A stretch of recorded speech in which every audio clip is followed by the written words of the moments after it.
Chapter 8, The Fiesta. The houses were marked by a path of round river rocks. A cooking fire was burning nearby.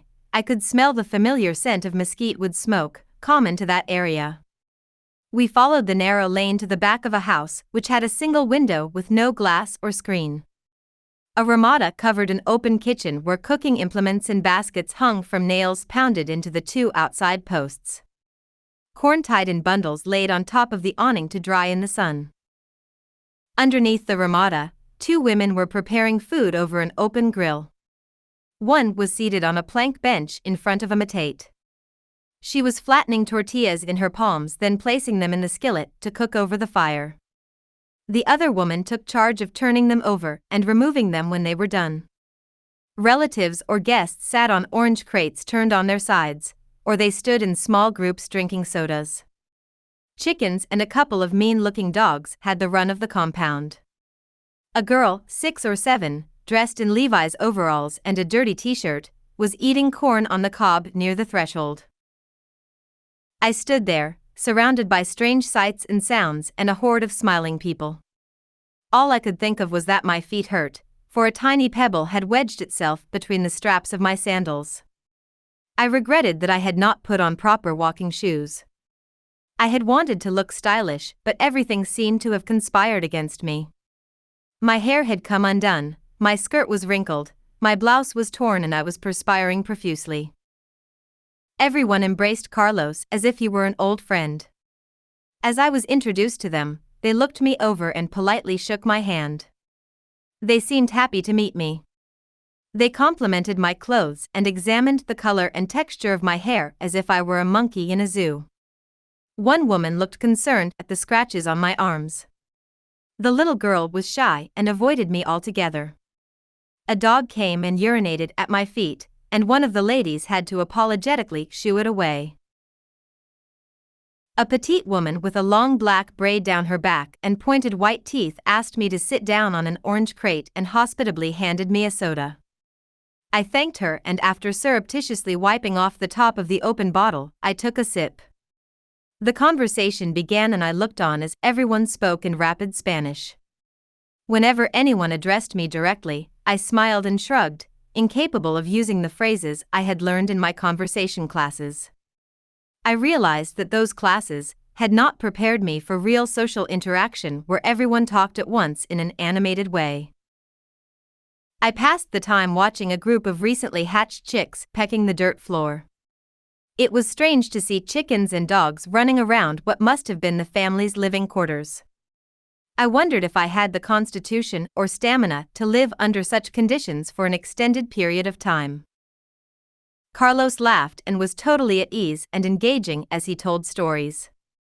From time to time, he nodded at me, indicating that I was the topic of conversation. Everyone looked at me and smiled, and I smiled back, nodding, wondering what they were saying. A young man asked him a question, the laughter stopped and everyone's gaze fell on me. I felt as if they were waiting for me to say something, but I hadn't the foggiest idea what that might be, so I just nodded and everyone laughed louder. They're wondering how we met, Carlos explained. I told them that you are a student of anthropology and that I am your professor. The people smiled and giggled.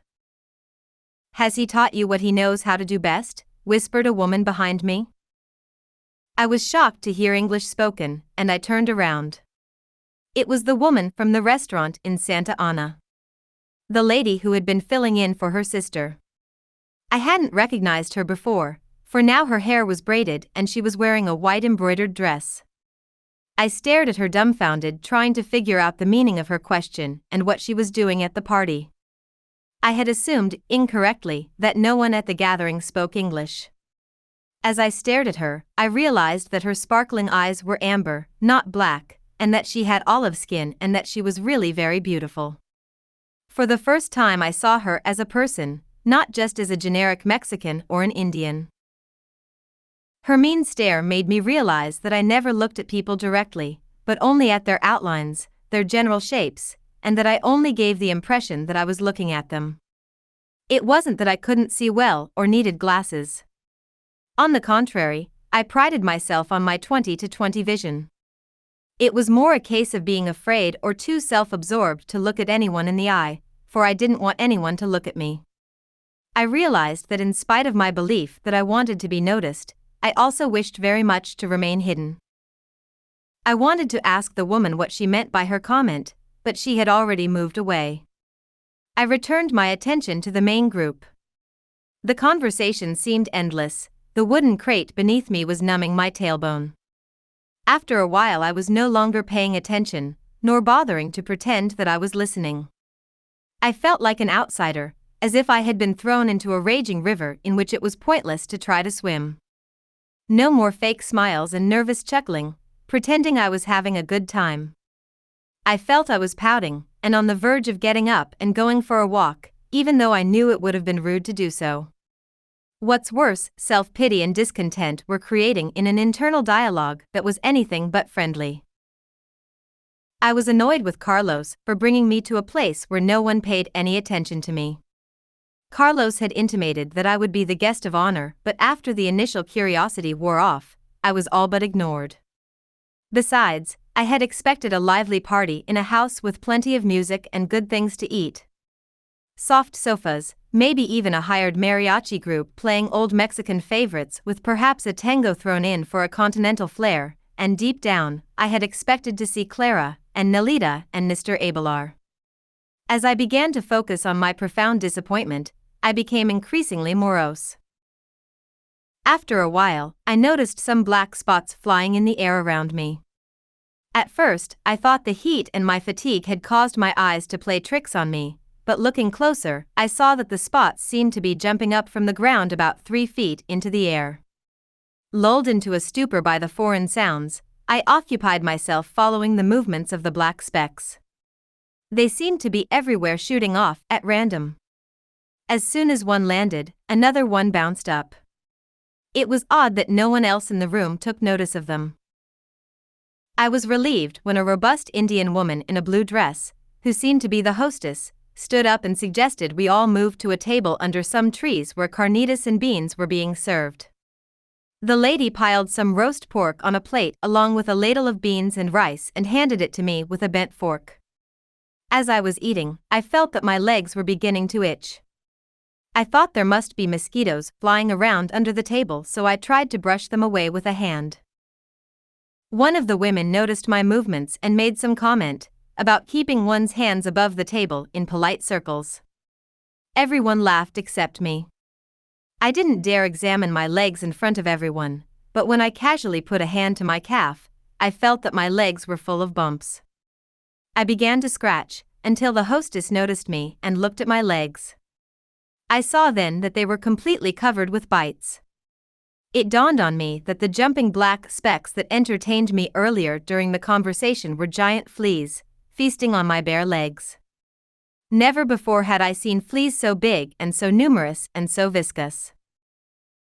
A striking woman with jet black hair pulled back into a bun, got up, grabbed my hand and led me inside an adjacent house. Carlos followed and assured me not to worry because if I was going to get bitten by anything, I was in the right place. The woman whose house I was in was a powerful sorceress. She gave my hand a squeeze as if to reaffirm what Carlos had said. She had high cheekbones, a strong wide mouth, and smooth, coffee-colored skin drawn tightly over her face, giving her an eerie mask-like appearance. She looked a bit groggy too, as if she had just awakened from a long sleep. "Her name is Zuleika," Carlos said. With an imperceptible movement of her chin, Dona Zuleika signaled for Carlos to sit on a bench near the door as it to stand guard, and led me to sit on a chair and prop my legs on a stool. She examined my legs and shook her head and clicked her tongue as if she didn't like what she saw. Then she said something to Carlos in rapid Spanish. "Zuleika says the flea bites are a bad omen," Carlos said. "What do you mean a bad omen?" I asked. "It means your life will be difficult, filled with many obstacles along the way," Carlos said. "Unless you stop your overwhelming concern with the self, troubles will feast on you the way the fleas have attacked your legs." I cringed. It was just what I needed, more obstacles. As if there weren't enough hurdles to overcome. Dona Zuleika looked at me sympathetically and said something about staying with her so she could heal me. She wants me to tell you that there is a way to avoid trouble, Carlos continued. But for that you will have to change. She says you will have to be reborn. I did not understand in what way I could change. I had done a thorough recapitulation of my life, beginning from the present and moving backwards to my very first memories. Then I had done another one, moving forward from my very first memories to the present, and what was so bad with the way I was living anyway, I wondered. I was going to school, grooming a romance with knowledge the way Emilito had recommended. I felt I was doing everything I needed to be, and yet Zuleika's grim prognosis frightened me. Dona Zuleika looked directly into my eyes and said something more. I turned to Carlos bewildered. She wants to help you, he said. She says that unless you stop pampering yourself, the bit of power that you have stored will turn against you and you will be worse off than before. What can I do? I asked.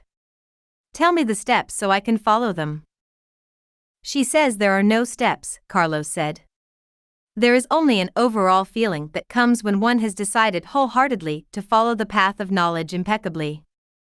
Zuleika says that you still lack that feeling. I let out a sigh of sheer defeat. I didn't even have the energy to argue. She could help you get stronger, but you would have to stay with her, Carlos said. Personally, he added, I would advise against that. Why shouldn't I? I asked, and just to be contrary added, it sounds like a good idea. I had no intention of staying in a flea-ridden place with a woman who looked like she was either groggy or drunk. On top of that, from the way she peered at me, I could tell there was a streak of madness in her that she could not disguise. I had seen that look before, in Emilito, and at times, in myself. Zuleika is a master dreamer, he said. You're not used to her touch. It might do you more harm than good. I had no idea what he was talking about, so I remained silent. I scanned the room. A mattress was on the floor covered with burlap bags. Baskets of dried herbs and roots were piled in a corner. Jars with powders of different colors set were on a table. The place had a chaotic sense about it, the smell of fear. I would probably get eaten alive by fleas, or rats, or bitten by bugs and snakes. At the very least I would be totally out of my element and inconvenienced to the maximum. I shook my head. I have to go back to Los Angeles to go to the university, I said to Zuleika. Dona Zuleika smiled in a most eerie fashion that made the hair on my arms stand on end. She patted my hand, her face full of disdain. Then she rubbed my swollen legs with a foul-smelling lotion which temporarily afforded some relief from the itching. She turned her back for a moment and took from a shelf a jar of light brown powder that looked like ground chocolate. She sprinkled some into a tin cup and added bottled water to it. She gave the mixture a stir, then handed it to me to drink. I looked at Carlos for a sign as to whether or not to drink it. He in turn glanced at Dona Zuleika for a cue. Her nearly imperceptible nod caused him to say, "It's all right to drink. Dona Zuleika says it will relieve the itching." I took the cup from Zuleika's outstretched hands, braced myself for something bitter, and took a few sips. Surprisingly, it didn't taste foul as one might have expected. I was certain there was cocoa powder in that jar. As I gulped the rest of the drink down, I gagged a bit, for the pork had been very salty and had given me a great thirst.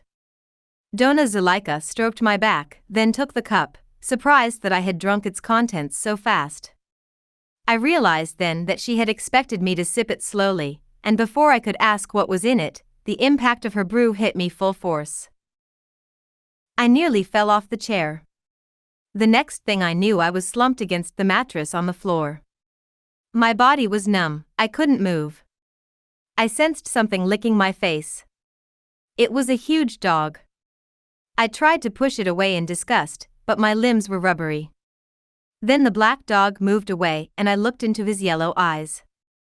Instantly I recognized him. It was Manfred, the being Emilito found as a puppy and had raised in Clara's house.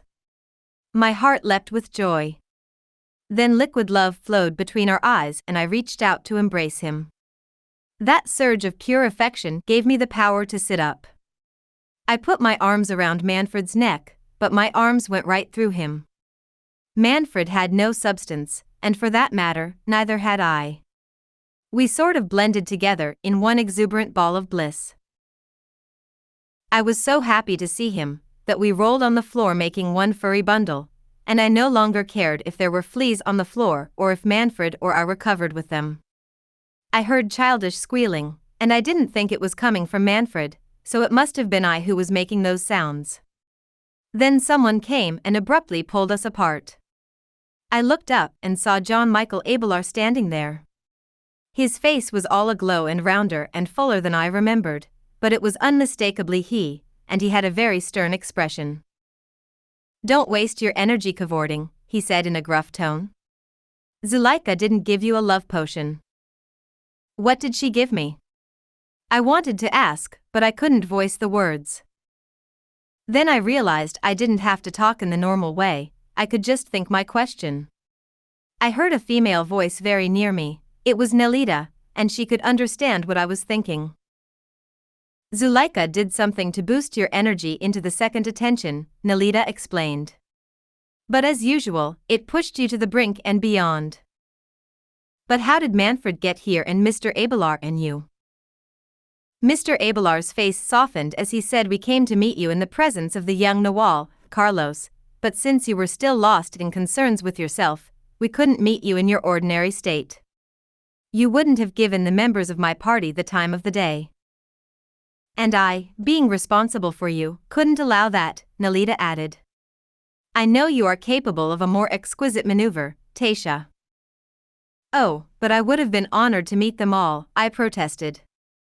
"I've waited so long for this encounter." "Then why were you rude and bored to death when you were introduced to some of the members of our party?" Nelita asked. "When was this?" "I never met anyone." "Of course you did," Nelita said. "Where? When?" I tried to organize my thoughts, but there was no linear structure on which to hang them. "In the house where the fleas bit you," Nelita replied. "You were bored stiff and couldn't wait to get out of there. You didn't even have the courtesy to give them your attention." "But those were just ordinary people, weren't they? I didn't know that they were part of the Nawal's sorcery group." "Of course you knew, but being such a superior woman, you didn't have the power to see that, let alone act on it," Nelita said. "Whenever anyone wanted to approach, you turned your back and snubbed them." "But I don't speak Spanish very well," I protested. "It's not your lack of Spanish, but your self-importance that hinders you," Nelita insisted. "You regarded everyone as poor Indians who weren't fit to wipe your feet." I wanted to protest, but something in me knew she was right. "The young Nawal had to apologize to everyone in your behalf," Nelita continued, "otherwise they would have thrown you out on your ear. You're lucky you got away with only a few flea bites. The fleas were relentless with you, and that was the omen. You have to be treated ruthlessly. If Zuleika hadn't helped you with her energy, you and I wouldn't be talking now. You would have been booted across that bridge in front of the house, and you would have never returned. Zuleika even asked you to stay with her to teach you how to stalk with the double, which you refused for petty reasons." I looked around. In the corner stood a tall lady, with her hair in a bun.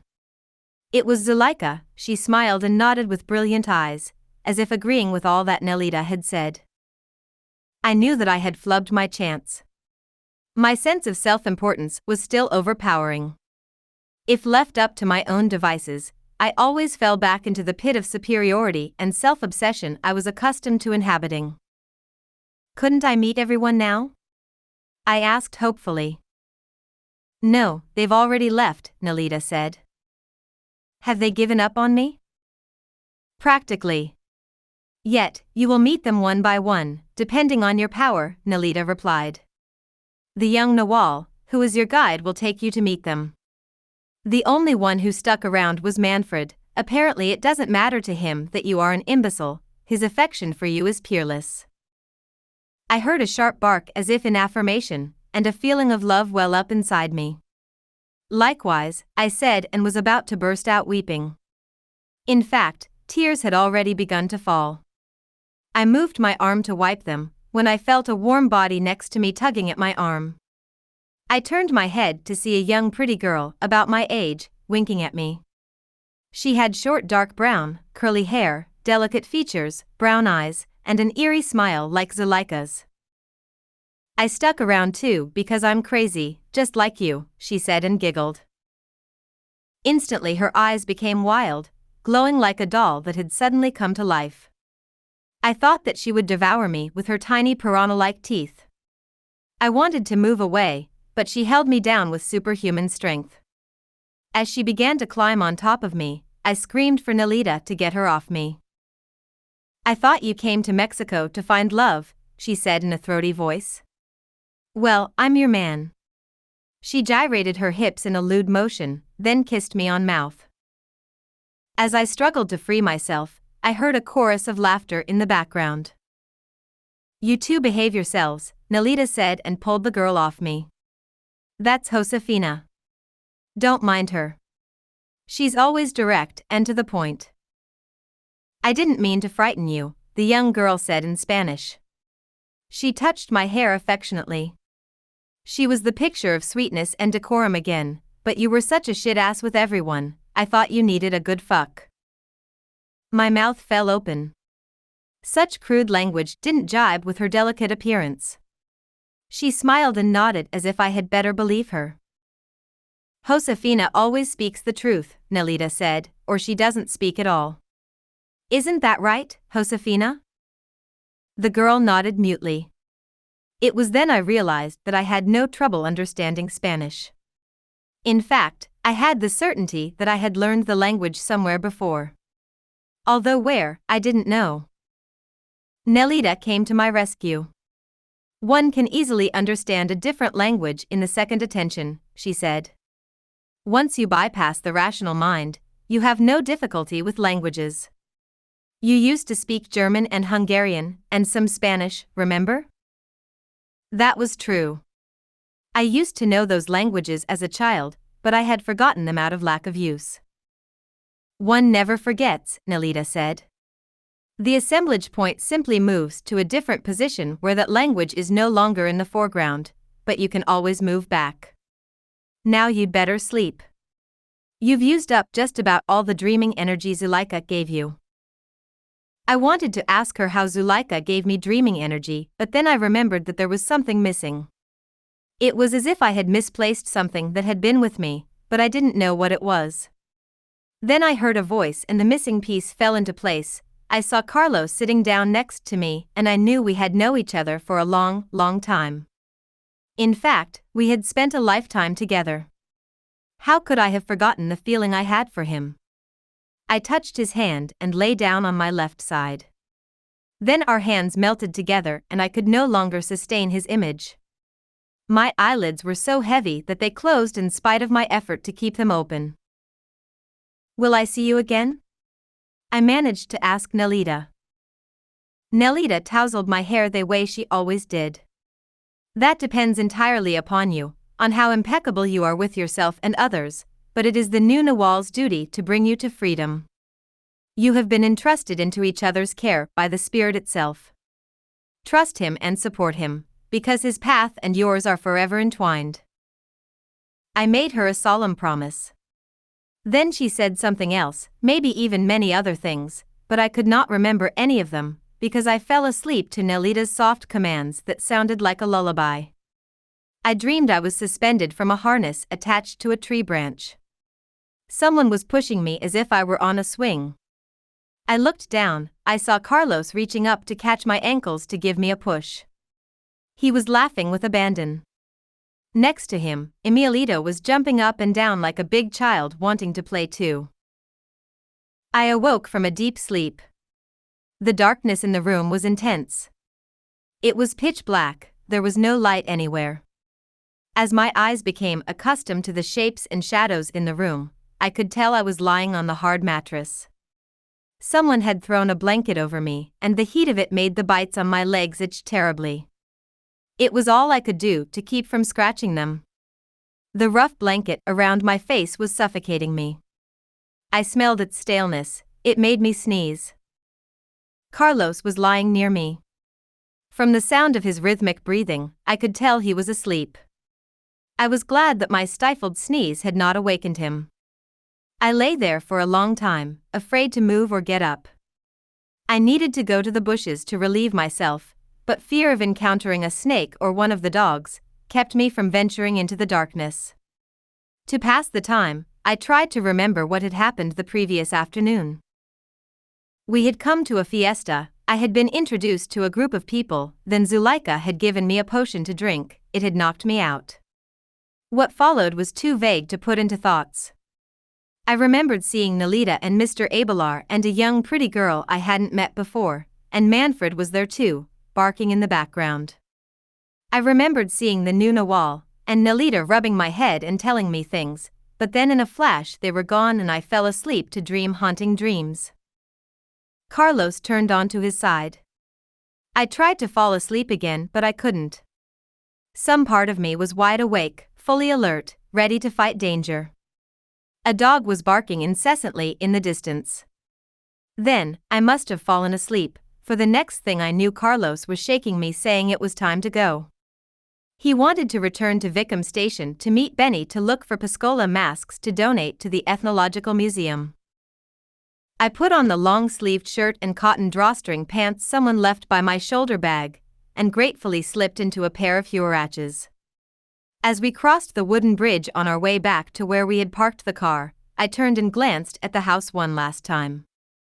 In the distance I saw Zuleika waving at me, smiling as if we shared a secret.